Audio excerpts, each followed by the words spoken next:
everybody, and welcome to day 3 of AWE USA 2024. My name's Lucy Hayto. I am a lecturer of Immersive Media Technology at the University for the Creative Arts, which is in Surrey, near London. I just have some announcements before we can get started with the panel. So the first one is, please download the event app Attendee Mobile and search for AWE, and then you can put together your agenda, find exhibitors, and connect with other attendees. There's also captioning provided by X-Ray, and that's available on the web at xray.glass/AWE. And today's special events, learn from the past to build XR's future, visit the XR History Museum in the exhibit hall, and check out XR Walker's Stars powered by Snap Web AR. Be sure to visit more playground experiences than ever before and all the amazing exhibitors before 3 o'clock. Then join us from 3:45 to 4:30 for AWE 2024 Wrap-Up and Best in Show Awards in the Grand Ballroom at 3:45. Food's also available for purchase at the venue and the many restaurants nearby. The AWE also encourages you to post through your social channels and use the event hashtag AWE 2024. And all main stage sessions are live streamed and track sessions are recorded and will be made available approximately a week after the event. If you want Wi-Fi, it's available at AWE_Wi-Fi, all capitals, and the password is feelspatial. We'd also like to extend a huge thank you to our diamond sponsor Qualcomm for their support. We'd also like to extend a great thank you to our titanium sponsors, Meta, Niantic, Snap AR, Sightful, and of course our gold sponsors, AWS, HoloLight, Infinite Rabbit Holes, Lenovo, Magic Leap, Microsoft Mesh, Niper, Pico, Xreal, Zappar, and we also extend gratitude to all sponsors and exhibitors for making AWE a reality. So now I'd like to welcome our panel for the panel Augmented Workforce Onboarding. Thank you. Hey everyone, good morning. I was going to start off with a joke about honestly bringing a consultancy together, an alcohol brand, a defense technology company, and a social media technology company, but I don't think we're ready for that this morning. I had to too early. I had to chug a few Red Bulls to wake up. I'm on East Coast time here, which you would think would be ahead, but going to bed late, 2-3 o'clock in the morning has worn on me. But anyway, really excited to be here today. We have a really exciting panel, obviously diverse panel here to talk about how we train, educate, and onboard workers and employees and consumers using XR technology, right? So we'll do a quick round of introductions, and then we'll dive into some questioning. Kat, do you want to start? We just go. Is this on? Right to left. Okay, cool. Hi, my name's Kat Drummons.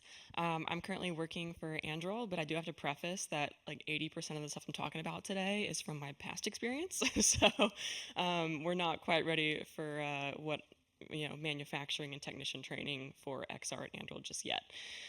So that's my past experience, is training AR users in manufacturing spaces in the defense world. Good morning, everyone. Jen Hentz. I am with Deloitte Consulting, and I am part of the leadership team for our Augmented Workforce Experience, which has created a lot of confusion because our acronym is AWE, and we are here at AWE. So I think our team has been struggling a little bit with trying to figure out which AWE we've been talking about as we've led up to the preparation for this event. But one of the opportunities that I have as part of our workforce transformation practice really focused on this space is around mixed reality. It's around AI. It's about the convergence of those things. And it's really an opportunity to bring that to our clients in all industries, in all spaces, to help them think through how to create solutions that are really impactful for them. So I'm really happy to be here with all of you today. Hi, everyone. My name is Sahni, and I run our B2B channel partnerships business within Reality Labs.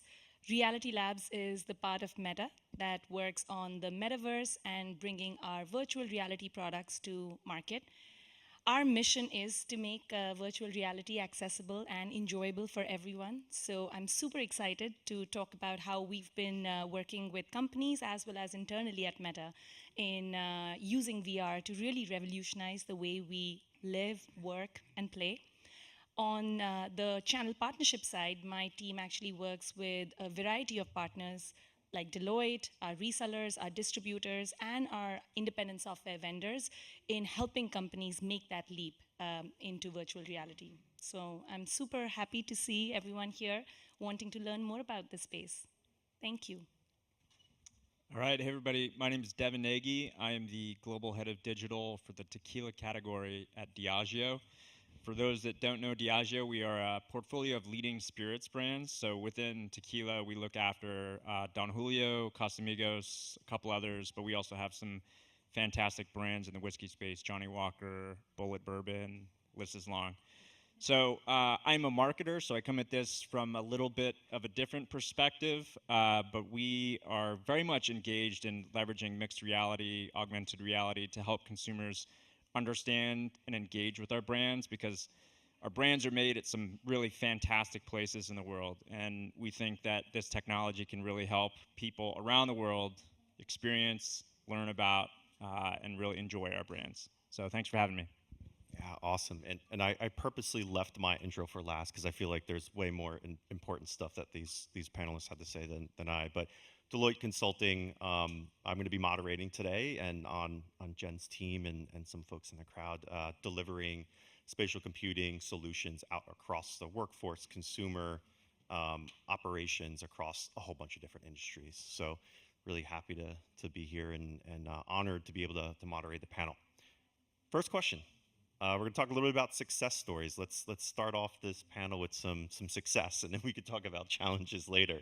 But Ira, I had a question for you around kind of where you've seen success, delivering, meta solutions, the platform that you have, right? Quest for Business. Give us some examples of kind of where clients are using this technology out across the market. Sure. I think the example that I would love to talk about is Pfizer, because that is one of the most robust success stories that we've had with some tangible business impact that Pfizer saw when they used virtual reality. I'll have to sadly take you back to 2020 when we are in the middle of a global lockdown. And for Pfizer, it became a race to finding a vaccine that could help, get the world back to normal. So after the efforts of their scientists and partners, Pfizer's COVID-19 vaccine got approved in December 2020. But that was really just the start. Once the vaccine was approved, they had to manufacture billions of doses of this life-saving drug, and they needed to do it fast, which basically meant they had to train a lot of new operators, but with production lines running 24/7 on strict social distancing guidelines, training on the shop floor was off limits. In addition to that, the vaccine introduced a lot of complex new processes, which meant that trainees needed a lot more practice and the guidance of expert trainers before they could gain the necessary competence. So when Pfizer came to us, we worked together with our MetaQuest 2 devices back in the day. And in absence of a physical space, they built a digital twin of their production line to create that environment for immersive learning. They also translated a 100-page SOP document into a suite of VR training apps in order to allow for that hands-on learning experience. And then by delivering that training away from the busy vaccine-filling lines, trainees were able to repeat tasks in their own free time, and it allowed them to practice in a very practical but less pressured environment. And all of that work that they did eventually really helped them in delivering that commitment of manufacturing about 4.5 billion doses of the vaccine in 2022. When we went back and did the impact study, I think by translating or by implementing VR in just one of their production lines, they were able to reduce training time by over 40%, which translated to about $23,000 in savings for every trainer-trainee pair. When we went back and interviewed these trainees and trainers to ask them how they would like to see this content being delivered going forward, 87% actually voted in favor of VR. So I would say that is one of the best examples we have of a company really leveraging MR to see some tangible business impact. Yeah, that's awesome. And I mean, I love the COVID story. It's kind of like a convergence of amazing things, right? All coming together, the technology, the social impact, right? Pushing that out there. That's great. Jen, do you have Yeah, would love to hear some of your examples. I do. So I love that use case. And I mean, we're seeing the same results for upskilling quickly, technical training, speed to proficiency, high turnover. It's so impactful in that space. But I want to share a story about actually a partnership with Meta, where we were able for an onboarding program to deliver for one of our large media and entertainment clients an onboarding experience. They had a slightly different and perhaps less socially impactful challenge, but a challenge all the same. And the challenge is that they have a very iconic facility in Southern California, but most folks are never going to have the opportunity to come to that facility. Most folks in their global organization are never going to really ever step foot there or be able to participate in activities there. But there was a real need to create a cultural understanding for folks who were new to the organization, that this is really what we're about. You know, here in Los Angeles in the entertainment industry, we make magic, right? And there's the non-tangible pieces of that. And so creating that experience in a VR environment was a really impactful component for cost savings, for travel, for distribution, for the ability to reach a really large audience and allow folks to have that almost in-person experience where you go to these spaces, you can really experience the sorts of things you would experience if you were there on site. And it, you know, like all of these things, I think we start out with pilots, right? So with a small pilot, we were able to start to test the waters and understand, was this something that folks were really resonating with? Was it having the kind of impact that they were looking for? And the answer was a resounding yes. It creates a sense of community. It creates an opportunity to say, I understand what that feels like when folks reference it. I understand what that looks like. I understand what it feels like to be in the space of all these Hollywood props and understand some of those cultural references. So there's opportunities not just in those hard skills, but also in a sense of creating real onboarding and community. And so we've seen some opportunities to create real impact there as well. Yeah, and I love that use case and that example, right? Because some of the stuff that we build for our clients' internal workforce could also be flipped to the consumer side, right? And I'd love, Devin, for you to talk a little bit about kind of that consumer experience that is educational. That once again, like that consumer experience could also be flipped internally too, right? To your organization's workforce. Yeah, that's right. I mean, to us as a brand, education means a couple different things, right? So if we just use tequila and maybe Don Julio, the brand, as an example, this technology can help us educate consumers on the differences between the variants in our portfolio. So we have a fantastic Blanco tequila, Reposado tequila, Añejo tequila, Extra Añejo. So this technology, we actually just yesterday launched an app on the Apple Vision Pro headset for Don Julio, and it's a way for consumers to get in and immerse themselves in the magic of Jalisco, which is where our brand is from. You can experience in 360 and 180 all of the beautiful spaces and places that our tequila comes from, and inevitably learn more and get closer to the brand. So that's important for us to help consumers really understand the craftsmanship that goes into making our product, but also the people that sell our products, right? So there's the importance of engaging the consumer, but also the wholesalers and the people that sell our brands to retailers. It's hugely important that those stakeholders understand how to sell our product. And in order to do that, this experience that we launched on Vision Pro, we think can certainly help them get closer and speak with more confidence about all of the nuances that goes into making tequila. Not everybody knows that it takes 7 years for an agave plant to mature, right? Before you can harvest it and distill it. And so we have all these different types of experiences where you can learn about that, and you can learn about the different aging periods for all the different types of tequila. So it's a great way for us to really bring to life what is a truly fantastic category in spirits. Yeah, such a cool use case, right? The ability to kind of transport people, right, to a different environment, right, kind of the remote use case. And, I think Jen as well, right, with the media and entertainment use case, being able to give that experience to somebody who otherwise would never get that experience. Right? It's almost like like you're equalizing, right, that playing field and that experience across the board.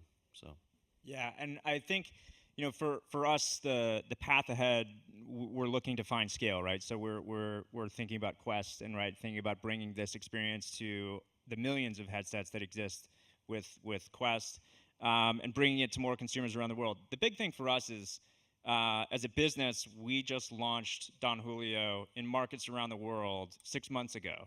So we know tequila really well in the U.S. and Mexico, but they don't know it really well in India, Australia, other parts. So this technology can help us really bridge that geographic divide between those that might not be able to make it to Mexico to experience that magic, and really deliver that immersive experience that we want to put out there. yeah, so cool. Kat, just to transition over to, back to kind of the heavy workforce and the tools and technology that, you've delivered in your organization. Talk to me a little bit past organization. Asterisks. Tell me a little bit about, how employees, will tell me about what you did, but also how employees adopted that technology, what impacts that made for them using AR technologies. 100%, yeah. So with the skilled labor force, luckily, AR kind of sells itself, to be honest. Like, there are hurdles, of course, but AR is really cool. Think about all the tools that technicians on a manufacturing floor use every day. You bring out a headset, they're like, hell yeah, I'll try that. So that was a really positive thing in getting them to adopt it and use it. I will say there are always going to be people who just don't want to really adopt anything, not to put a damper on it, but like there's sometimes people just don't want to use it. So to kind of get around that, also, we, had an insurance policy, train the manager. Always train the technician's manager and at first, and then once it becomes widely adopted, then people will know how to use it and things like that. So yeah, in the skilled labor industry, AR is pretty important in general. I think there's might be other questions where I can answer more about that later, but I'll start with that.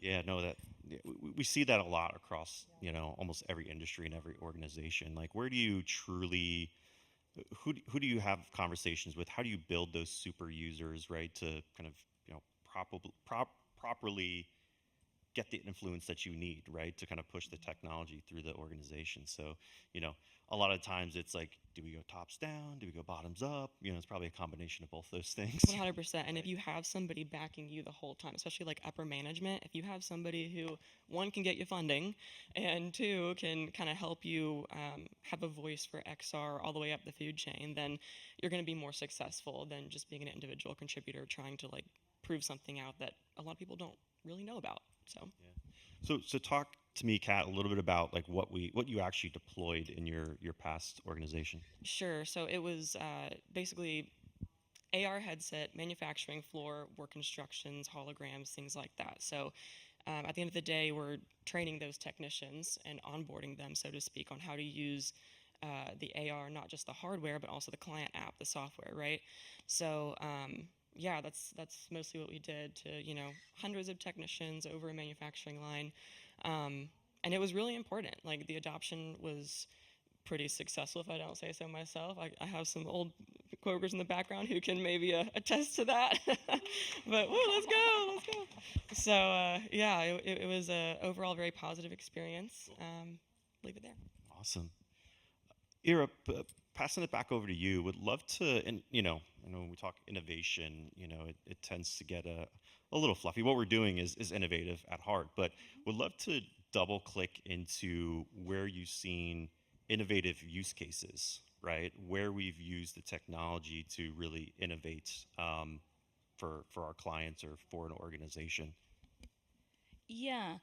I'll use another sort of success story that we've just about to venture with Lufthansa. So we've been doing a lot of work with them. Actually, we started similar to what you shared, Devin. Their impetus to use XR was mostly to showcase their new first-class cabin to their customers that they used to historically otherwise carry those physical seats to exhibitions around the world. That must have been fun.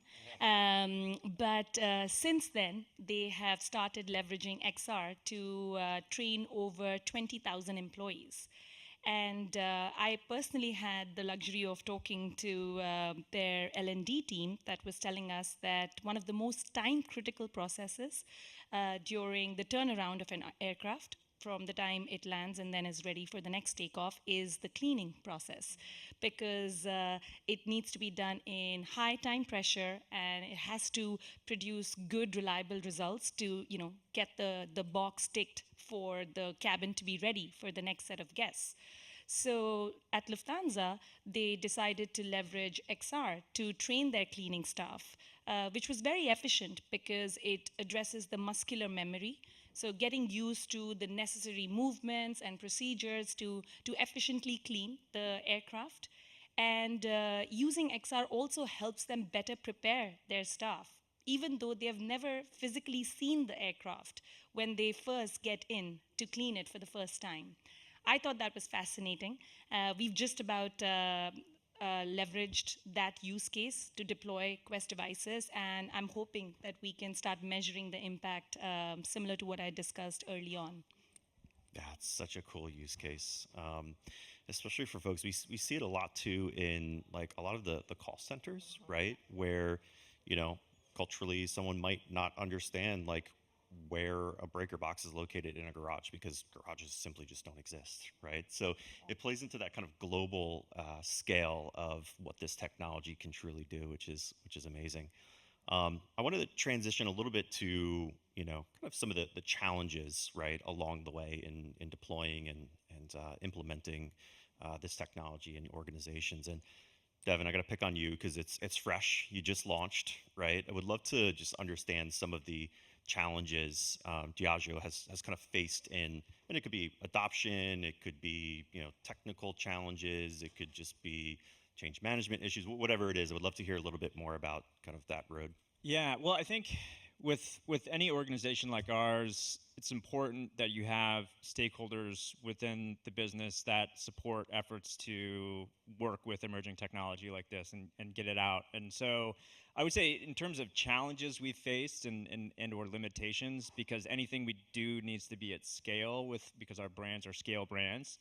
I would say limitations with hardware processing power and allowing to take any experience that we develop, whether it's in augmented reality, and making sure that it is available and usable for every consumer that's 21 plus, old enough to experience our brands and interact with our brands.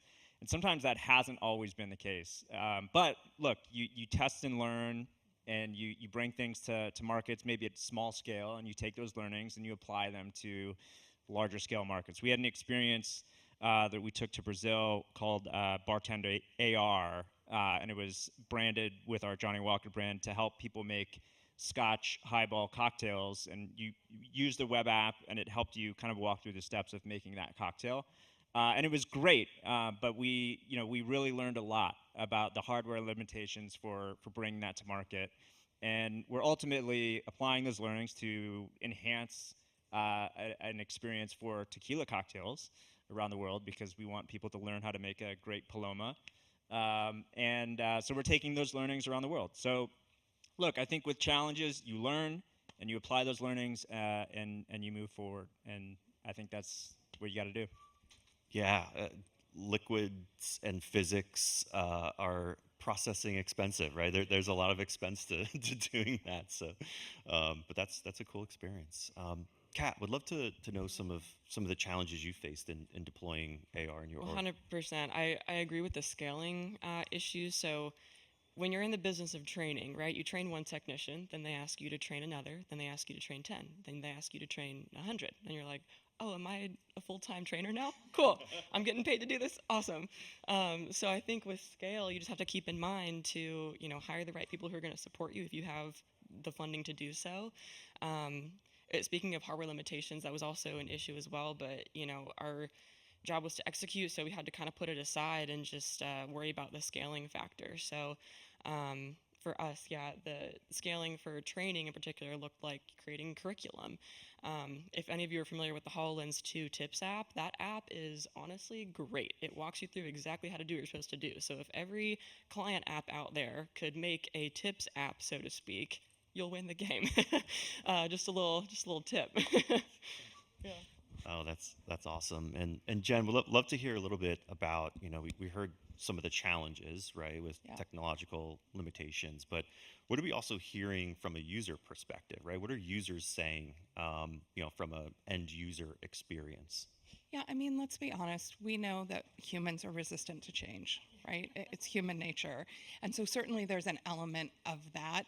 I think in learning communities, there's a concern that this is a technology that's going to replace some other forms of learning. And there's some hesitance around that. But I think for those of us who do this day to day, we know that's simply not true, right? This is another really very cool tool in our toolbox. There's some amazing use cases, and there are still going to be things that need to be delivered in person, right? We're seeing lots of advances with the integration of AI and AR, VR, very cool opportunities, but that's not going to replace some of the leadership training that happens in a coaching environment, in a one-on-one space. So this is just another thing to add to it. I think there's still a lot of misunderstanding, particularly in human capital and learning communities around that. Folks are trying to wrap their head around it. But from a user perspective, I mean, consistent with the data that you shared, we've not just delivered this for clients, but we've run these sorts of pilots on our own population, and recently did a global pilot. And overwhelmingly, the feedback from the users was really positive. Folks resonate. And then, right, so then there's always the question about, is there a generational difference and all of that, right? People want to start breaking down the data. But I think that consistently what we're finding is that end users who have an opportunity, independent of which piece of hardware they're choosing, are really getting a positive impact from that. People like some hardware better than others. There are still hardware limitations that the industry is working through. We're going to continue to see rapid innovation in that space. But, when we think about the opportunities this creates for users, the feedback, both anecdotally and in terms of the data that we're getting back, is very consistent and really very positive. And so the opportunity for all of us who do this work is to help create business cases, to have the kind of leadership support to amplify those success stories and help folks really move through some of the change challenges that are always going to be new for any technology. Yeah, Jen, I'd love to just underscore one of the points you made around like using this not as a replacement, right? Because I think that comes up a lot in almost all of our client conversations. They're like, well, we want to, replace it for this entire curriculum. And I'm like, well, back up, right? Like you truly have to take a step back and understand what you're solving for. Right? What is the design problem? Before we even start to talk about technology, what are we actually solving for, right? Bringing it back to that, kind of traditional design thinking. And Actually, I would love to add one more Go for it, point, yeah. very, very relevant to what you just said. I think it is a big paradigm shift, right? And XR, as you rightly so said, is an evolving technology. So it is not just about implementing a use case. You have to build levels of influence and leaders. And very often you have to almost take a step back and do a day in the life of what they do and what they care about. Because it's very easy for the conversation about XR to become solely about the technology. But you really need to take a step back and put people at the center of that experience and think about that holistically. Yeah, and Ira, to follow up with that as well, tell me a little bit about like how you have partnered with some global learning and development organizations. I'd love to hear kind of how Meta has done that successfully, just to give folks in the crowd an idea of kind of what that path forward looks like to success. 100%. I mean, internally at Meta, we launched training in VR for our small business group. So when we switched to remote work, marketing experts in our small business group were not able to access the in-office onboarding opportunities they once did, such as shadowing senior marketing experts or practicing phone calls before they would interface with clients. And for a lot of them, this would be their first job out of university. And so what we did was we partnered with Tailspin, a local independent software vendor, and we developed and piloted both VR and web-based 3D versions of an immersive training simulation. We then actually partnered with Global L&D, and I think they're a very good candidate of an organization within enterprise that may not necessarily be the budget owner every single time, but they are willing to take that leap of faith and join you along on that journey. And we showcased to them what the efficacy of the training could be. For example, we could shorten the ramp-up time of onboarding these new hires. We could perhaps also measure performance by looking at CSAT scores. And if we can then say that this truly drove revenue impact by delivering this training in VR versus the traditional methods, you can bring them along on the journey, right? That's the top-down approach. And then bottoms up, we actually did do a lot of demo stations at our different hubs, both online, but now because we have now moved to coming back into the offices, we're doing them in our flagship offices as well. So almost telling the end user how you can practice pitches and negotiations and get real-time feedback and practice in a safe environment, that goes a long way. And that actually has been a huge success for us internally. We also, obviously, I personally work in the team that is bringing this technology to businesses. So our leadership puts in mandatory work from VR days. So of the 3 days that we have to physically come into the office, you can choose not to come in, but you have to put a headset on that day. That was a bit nuclear, but I think it's going well. We've managed to get people to be in their home space. Many of them don't like the 3 days coming into office policy, but then they're starting to dog food our collaboration use cases within VR and giving feedback, which has worked really, really well. Here, we call it drinking our own champagne in our organization, not dog food, but same thing. Yeah. Devin, would love to hear, and this question might be too early to answer, but would love to hear some of the early feedback. I know you only launched literally yesterday, but maybe you have some internal feedback on some of the applications that you've tested with users. Yeah, I would just return to, I guess, one of the questions you asked earlier, which is, can you replace the experience with the technology and the content that you can deliver? I think for us, the answer is no. If you are a consumer, and I would ask everybody in the audience to think about this, if you've ever visited a distillery or a brand home, there's no replacing that experience. If you go to the Isle of Skye in Scotland and you visit Talisker, you're going to be a brand fan for life because it is so cool, but it is incredibly hard to get to. In some cases, some of these places you have to get on a helicopter to get to these places. Yeah.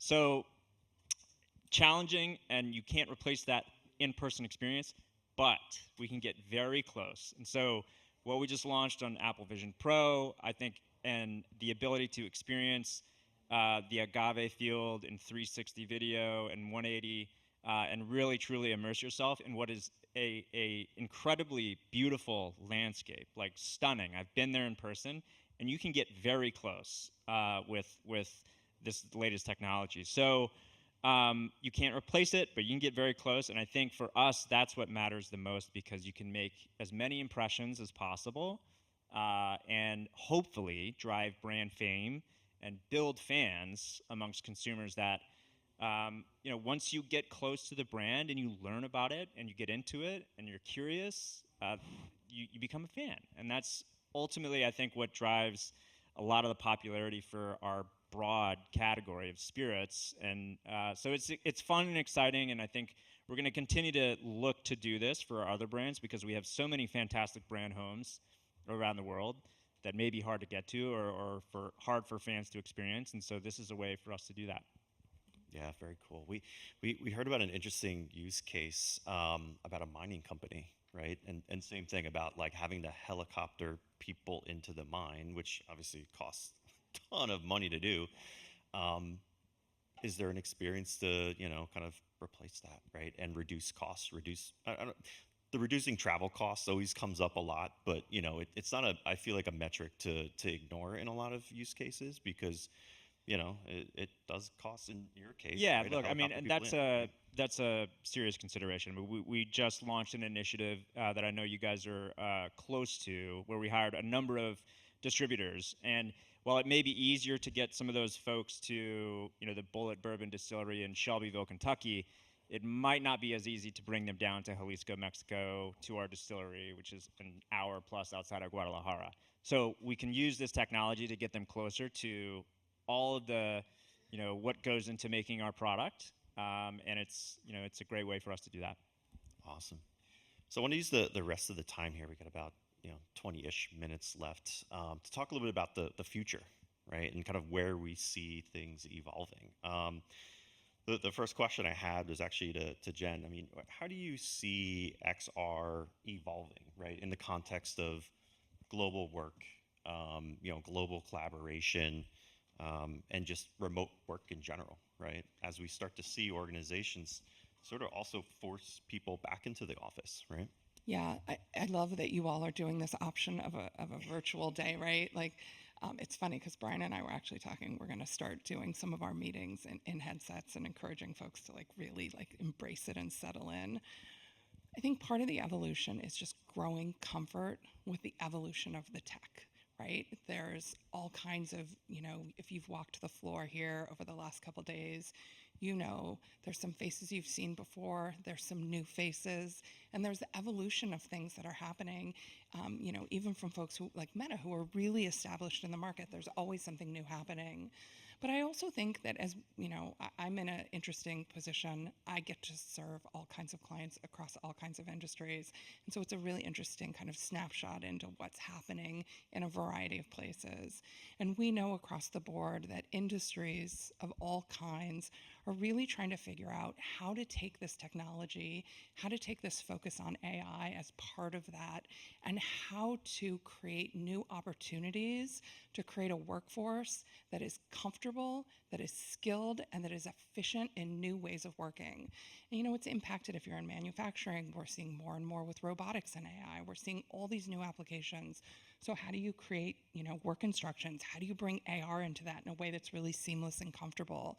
How do you create virtual experiences that create a sense of accessibility for an entire global population who, independent of cost, just may not be able to travel due to government restrictions, visas, health requirements, all the myriad of reasons that are out there. And so as we see the technology increase and as we see more and more success stories, we're seeing folks really start to look to scale, right? So the pilot phase, lots of us are still in the pilot phase, and that's great, but we're also really starting to see folks look to scale. And then there becomes questions about, how do I do this across the enterprise? How do I really bring that to all of my employee population as a way of leveling the playing field as well? So it's no longer a pilot that's exclusive only to a hand-selected group of folks, and why am I not included in that, right? But instead an opportunity for everyone in an organization to be able to have an experience, not just that's specifically related to their job, but maybe something that they're interested in growing into, creating new opportunities for upskilling, internal mobility. Always speed to proficiency is always going to be a training challenge. So I think when I look to the future, I'm super excited because I see so many of our partners in hardware and software really making huge leaps in what they're able to do, really bringing mixed reality along with AI to create more robust solutions. And then I see our client base really looking to adopt these in large scale ways so that they can provide all the things for their employee population that make them better at work and candidly make work better for them. Yeah, that's awesome. And Kat, would love to hear, we talked a lot about the users, the end users, but I'm also wondering how organizations can prepare for XR with the existing systems that they already have, right? So we can go a little technical and go a little deep on kind of how an organization might want to roll out XR in their warehouse or factory setting. It's really complicated on the manufacturing front, I will say. Even right now, without XR, having a digital thread from your PLM to your ERP to your MES systems, it's a lot. You think about Team Center to your NetSuites, SAPs, all the way to your front-end MES system. It's even hard right now. So planning for AR for that is like a whole separate beast. We want a plug and play solution. We don't want to have to do that on our end. We have enough shit going on. Like, give us something, you know? So for the future, we want that piece to be solved with not just AR, everything XR, those file types, how they move, how supply chain gets involved, how our E-bombs and M-bombs are created, things like that. So that's where I see the future of manufacturing going with XR from that end. You don't really necessarily see that, but it's very, very important, and that's where the money's at. So. No, that's awesome. And another kind of topic that we've been sort of batting around internally as well is like, what do you do with all that 3D data? How do you store it? How do you use it? You know, we're partnering with AWS to think through what that solution looks like. You know, how can you unlock additional use cases across your organization when you have all this 3D data? A lot of it right now is sitting in various pockets, right? And to have that 3D data could unlock potential use cases for manufacturing, for the consumer, right? And then just drive down costs, because what we're seeing a lot of organizations just kind of recreating kind of the same content or not know that other parts of the organization is creating the same thing, right? A lot of parallel efforts going on. So, you know, we're you know, in parallel thinking with AWS around how we can truly have that visualization system and have other parts of that organization use that data for their own use cases. So. And for scale, that's For how you scale, get that's scale, good. right? So I want to go around. I'm going to ask you the same question, and I'll have each of you answer. You know, on the topic once again of future thinking.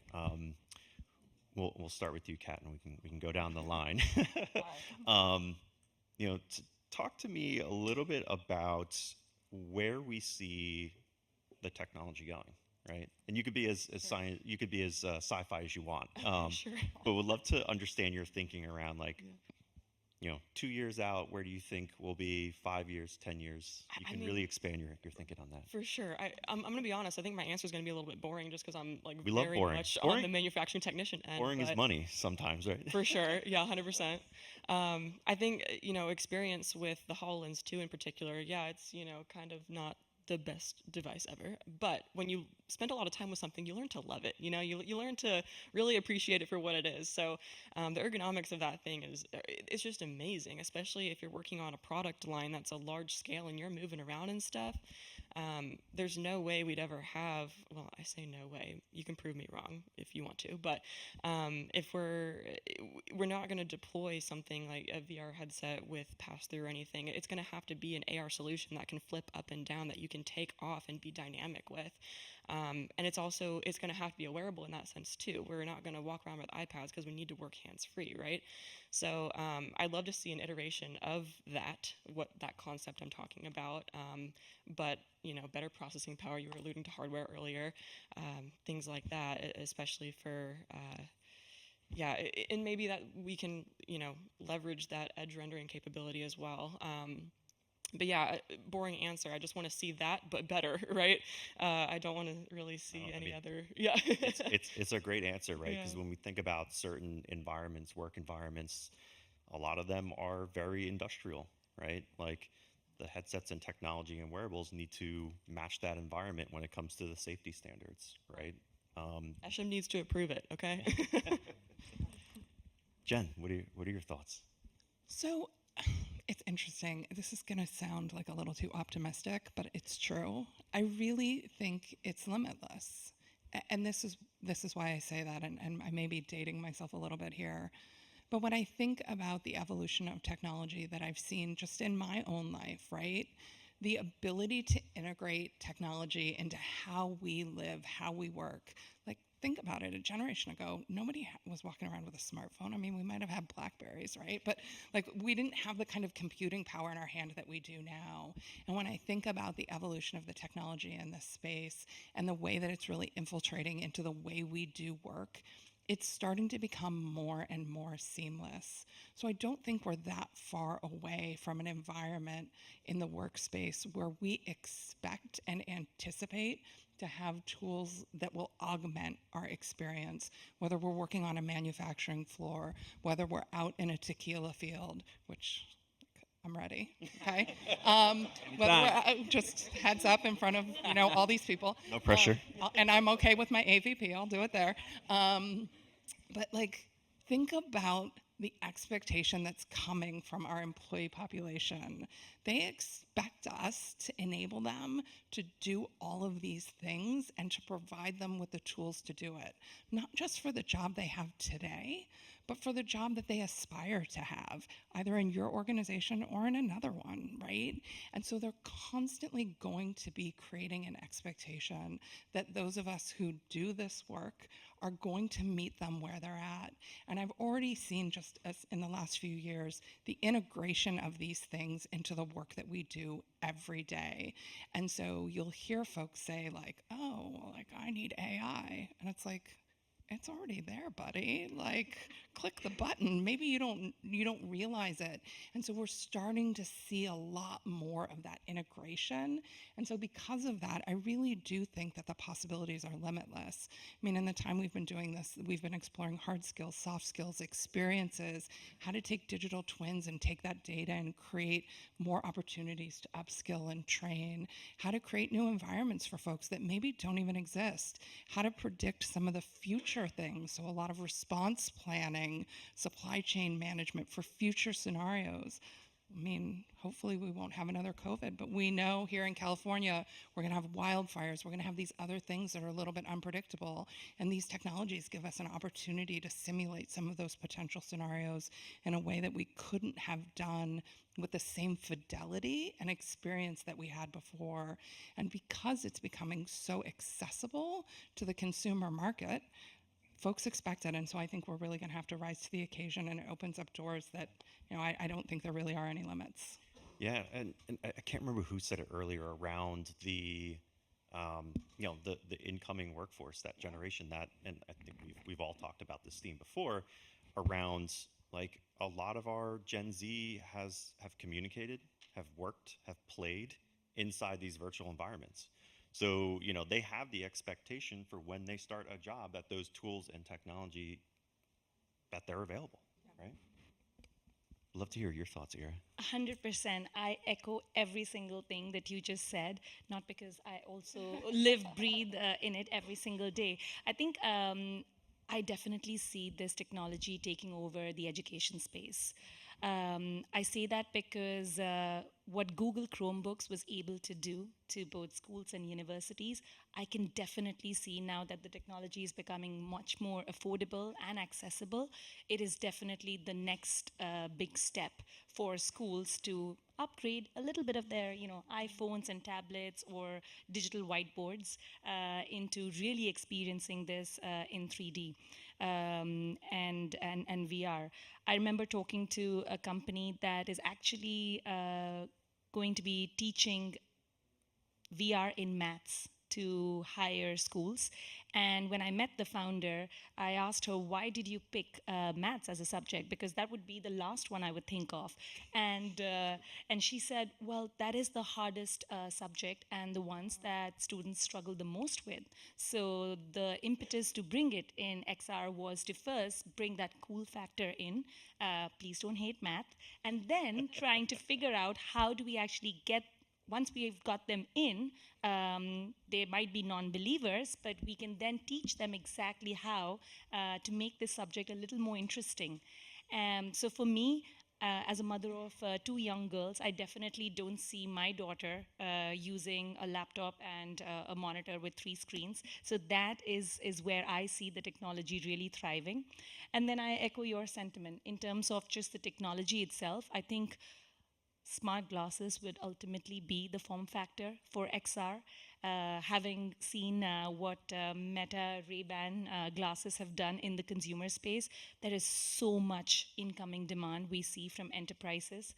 We're not ready yet, so if I go back to your time frame, maybe 2 years from now, I know. About 1 year. Can we do it in 1 year? Exactly. But imagine a technician, right, with a small, simple, light, smart glasses with a camera and an AI assistant. That could be game-changing. And then the last thing I'll probably say is that we are still in those POC phases, to your point, Jen, and demonstrating ROI and business impact with this technology is still very, very challenging. But there are some grounding metrics out there. We know, for example, that immersive training has proven to be more effective, more focused, more emotionally connected. And so if we can start using those to convert the non-believers, I completely agree with you. The potential would be limitless. Awesome. Yeah, that's beautiful. Devin, would love to hear through that kind of consumer Yeah. education lens. Where do you see the future going there? Yeah. So as a marketer at Diageo, we as a company spend billions of dollars in advertising to make people aware that our brands exist, right? And so when we look at this technology, for me, I would be remiss not to think about how AI and machine learning could deliver a smarter, more personalized experience in the environment for consumers, right? We as marketers always talk about personalization and how do we deliver a personalized experience, because when you do that, it's a better touch point with the consumer. With advertising, it only gets us so far, right? So when as close as I am to these experiences, if we can leverage AI and machine learning to deliver a smarter, more meaningful experience to consumers who are in the environment, and to get them closer to those fantastic experiences you've heard me talk about today, I think that's what excites me about the future of what we're talking about in XR and this technology. So we're committed to the space. I think that obviously we've got a broad portfolio, and I only cater to a subset of the portfolio. But I think as a company, we're committed to delivering those experiences and thinking about how to make it better. We're looking forward to hearing the results of that launch, hopefully later this month, right? All right, we have about almost 2 minutes left. I want to do a quick speed round. Once again, get ready. Jen, are you ready? Okay. We'll start with Devin. One piece of advice, and it could be a couple words, it could be a sentence, for organizations that want to get into XR. Go. I guess the easy answer is just you got to test and learn, right? You heard me say it earlier. We've tested some of these experiences in smaller markets to see if they succeed or fail. Both outcomes are okay. You have to be safe and okay with that. So if you don't have that muscle within your organization to really test and learn, you're not going to take advantage of the latest and greatest in this space. So, Great. Yeah. I'll say two things. First, if training is your hero use case that you want to experiment in VR, then choosing the job that you want to train is very important. You've heard the panelists say, right? The job that we were training for was very rare, very hard to get to, dangerous in some cases, or very costly, or requires large scale. That's a perfect use case to implement in VR. And that'll also help you later down the line when you have to get stakeholder buy-in, because you can showcase the impact it can have. And then the second one, it's very basic, but you really have to see the power of VR to believe it. I very often see PowerPoint presentations about VR and XR projects, and frankly, We're guilty of it. yeah. And they do disservice to the project. I actually think it's DOA at that point. So if you can spend the time, energy, and resources early on in getting those demos and bringing them to life, that will be very, very key. So whenever I hear about a use case from a customer over PowerPoint, this is where we take a step back and we see, no, let's see how you actually will see and visualize that. So I'll be brief, which Bryan knows I'm not great at. So I would say two things: be curious and play. So I hope part of what came across from this discussion today is that, we're all figuring this out too, because it's changing and we want it to. So that requires a level of curiosity and a willingness to play and not always get it 100% right. So that's number one. I think the second part of it is to embrace the change, right? And find partners who are willing to embrace the change. A lot of us have referenced partnerships that we have, formal and informal. It's a really important component of this space. There's lots of people doing cool things. And I think when I hear these success cases, one of the underlying components I consistently pull from that is partnerships. And I heard you talk about some of them as well, right? And so that's really a key component, I think, of success for folks. So those are my two things. Kat, you want to close this out? Yeah, in manufacturing, money, infrastructure, the end. Beautiful, beautiful. Cool. I want to thank everyone here for attending the session. I want to obviously thank all of our panelists. Really appreciate everyone taking the time out of the day to come to our session versus some of the other sessions. So yeah, round of applause. Thank you to all our panelists. Thank you.